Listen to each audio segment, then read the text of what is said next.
In the city of New Orleans, the federal investigators were monitoring a jewelry store after receiving information that a criminal named Will and his gang were planning to rob it. Will sat with his partners Vincent and Riley waiting for confirmation from their associate Hobbit that the alarm systems in the neighboring bank had been disabled. "How long is that fool gonna take?" It wasn't long before Hobbit's voice came through the radio. "The alarm is down. The way is clear. Will moved toward a toy store, the location they plan to use as an entry point to the bank." On the rooftop of a nearby building, Detective Tim and his team of officers observed the gang's movements. Inside, Riley escorted Hobbit while Will and Vincent entered the toy store. Will applied a chemical substance to the wall, then triggered the detonator, blowing a hole open to reveal an entrance to the bank. The two quickly headed to the vault where Will successfully unlocked it and pulled out a massive bundle of cash, exclaiming excitedly, "$10 million, just as we expected." But Vincent pointed at the gold bars, saying, "We should take these too." "No way! The extra weight will slow us down." Meanwhile, Detective Tim signaled his forces to move in on the jewelry store, only to discover that the gang had deceived them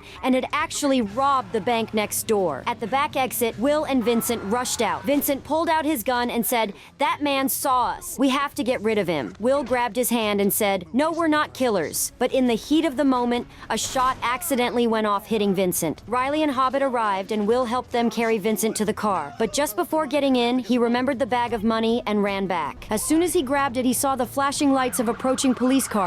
Hobbit had no choice but to escape with the car, leaving Will trapped. He dashed toward a nearby police vehicle and, after a brief scuffle with the officers, managed to hijack it and escape. A fierce chase ensued between Will and Detective Tim, ending with Will being cornered in an old warehouse. He looked at the bag of money, then remembered his daughter and wife. "It's not worth it." He set the bag on fire, watching the cash burn before raising his hands in surrender. He was sentenced to 8 years in prison. After his release, he went to buy a doll for his daughter. As he exited the store, Detective Tim and his partner Richard approached him. "Need a ride? I just want to see my daughter." On the way, Richard said to Tim, "I bet he has a plan to get the money back." When Will arrived at his ex-wife's house, he hesitated before knocking. His daughter Allison appeared at the door. He whispered, "I'm back." She told him that her mother was living with her new husband outside the city. Then she handed him an envelope. "Someone asked me to give this to you after you got out of prison." Before leaving for her therapy session, he took her to a cafe where he tried to apologize, but she remained distant. She pushed the doll away and said coldly, "I'm not a child anymore, Will. This won't make things right." She then left and got into a taxi heading to her session. After she left, Will went to the casino where Riley worked. He looked into her eyes and said, "Vincent is dead." He glanced at an unknown number on his phone before answering. A familiar voice came through. "Did you miss me, my friend?" Vincent laughed mockingly and said, "I didn't die, Will, but I lost everything. And now it's time to settle the score." Will responded firmly, "I burned the money." Vincent let out a sinister laugh before saying, "That's fine. I don't want the money, but I do want you to hear something." Then he said slowly, "I'm a taxi driver now. And by the way, I have a passenger named Allison heading to a therapy session." Will shouted angrily, "Don't go near her." Vincent replied coolly, "If you love your daughter, bring me the money." Then he hung up. Meanwhile, Allison began to feel uneasy as she noticed the taxi taking an unfamiliar route. "What is this road? Stop immediately." Vincent pulled the car into an abandoned warehouse. She struggled against him, but she was no match for his strength, and before long she lost consciousness in his grasp. Minutes later, he called Will, his voice laced with clear menace. "Your daughter is in my hands now. If you want to see her again, bring me the money." Will felt a real sense of danger and was forced to lie. "I still have the money, but it's hidden in Alabama. I need 24 hours to get it." Vincent responded coldly, "No, I'll give you 12 hours. And if you're late, you'll pay dearly." At the same time, detectives Tim and Richard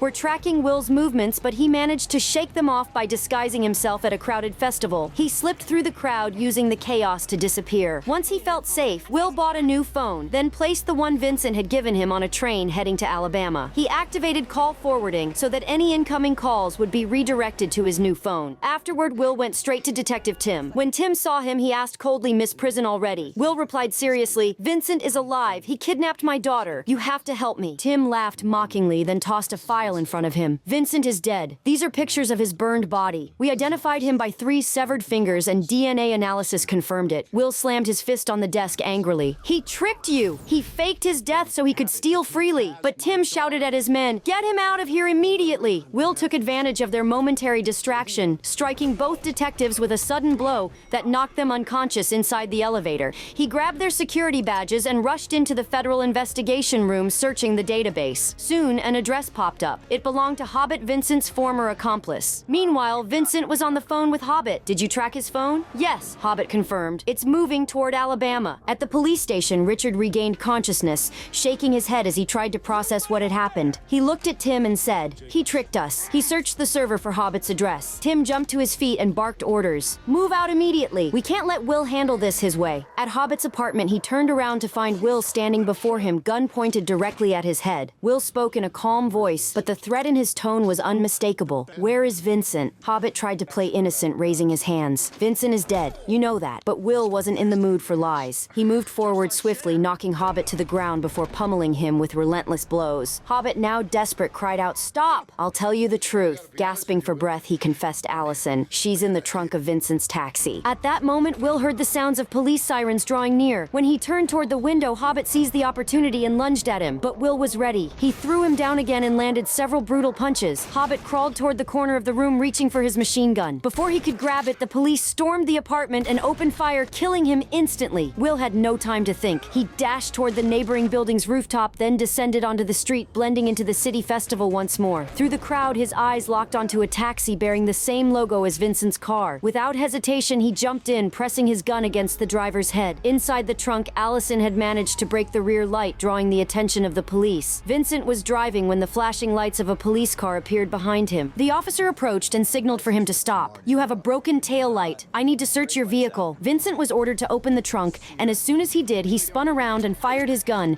killing the officer instantly. Allison seized the opportunity. She rolled out of the trunk and ran as fast as she could through the alleys, desperately looking for an escape, but the path was blocked. Vincent closed in on her, pulling a syringe from his pocket. Allison struggled, but she was too weak to resist him. He plunged the syringe into her neck, and her consciousness began to fade. With a cold voice, he whispered, "I once had fingers just like yours, but I sacrificed them to fake my death." Then he threw her back into the car and slammed the door shut. Inside the taxi, the driver picked up his phone and called the company headquarters, trying to remain calm. Moments later, an employee responded through the speaker. "Yes, we have someone matching that description. His name is Vincent. He has a missing leg. His car number is this, and his current location is that." Will smiled in satisfaction and signaled to the driver, "Well done. Now stop here." Meanwhile, Detective Tim discovered Allison's address in Hobbit's computer, confirming that Will had been telling the truth. His daughter had indeed been kidnapped. At the same time, Richard received a report from a taxi driver claiming that an armed criminal had stolen his car and was asking about a man with amputated legs. Will rushed toward Vincent's location, but when he arrived in the crowded festival, he realized the car wasn't Vincent's. He shouted in frustration, "He tricked me! He put the tracker on another vehicle!" Moments later, the police surrounded him and placed him under arrest. Will's phone rang. He tried to answer, but one of the officers stopped him. He shouted desperately, "That's Vincent! This might be my only chance to save Allison!" During the chaos, Will managed to free himself and escape after a fierce struggle. He called Vincent, who gave him 3 hours to bring the money in exchange for his daughter's life. Will immediately contacted Riley and asked to meet her. He told her about Vincent and the danger Allison was in, then asked her to steal the gold bars from the bank they had robbed 8 years ago, worth over $100 million.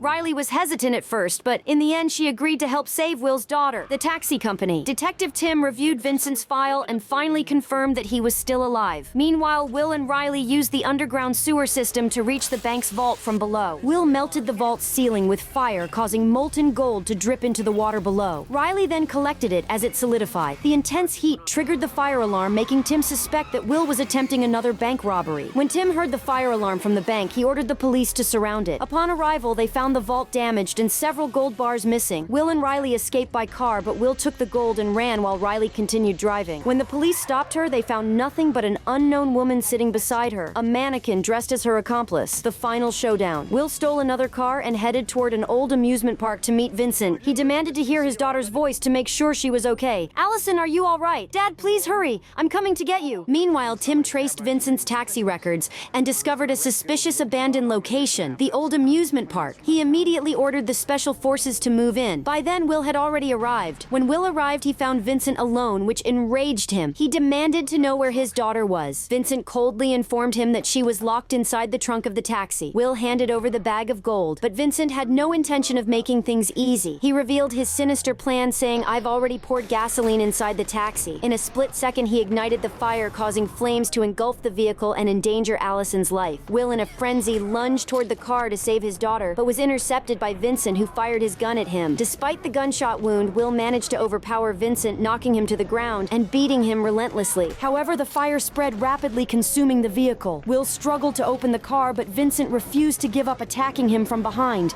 With all his his remaining strength, Will struck Vincent hard in the head, making him scream in agony just before the flames caught his body. Will jumped into the taxi and drove it straight into the water. As soon as the flames subsided, he rushed to open the car door. At that moment, Vincent reappeared, wielding a metal rod and attempting to strangle Will. Will fought back with everything he had, delivering a powerful blow that sent Vincent tumbling into the water. Seizing the rod, Will pried open the trunk and pulled his daughter to safety. As he caught his breath, Vincent rose once again to attack, but this time Will didn't give him the chance. He drove the metal rod straight into Vincent's stomach, ending his life once and for all. However, Will was weak from the gunshot wound, collapsing as Allison sobbed beside him. Just then, the police led by Tim arrived. Allison ran toward them, pleading, "Please don't arrest him." Tim smiled calmly and reassured her, "Don't worry, he won't go to prison. There's no evidence that he stole the money and will testify that Vincent was the real thief." Will was taken to the hospital where doctors managed to save him. The aftermath. Sometime later, Will sat with his daughter and Riley, trying to enjoy a moment of peace. However, he noticed a small piece of gold stuck in the car, a reminder of the heist. Not far away, Tim and Richard watched them from a boat at sea, determined to recover the missing kilogram of gold. Richard in particular seemed intent on capturing Will. Noticing the police listening in on his conversation with Riley, Will acted naturally. Calmly, he picked up a piece of pineapple from his plate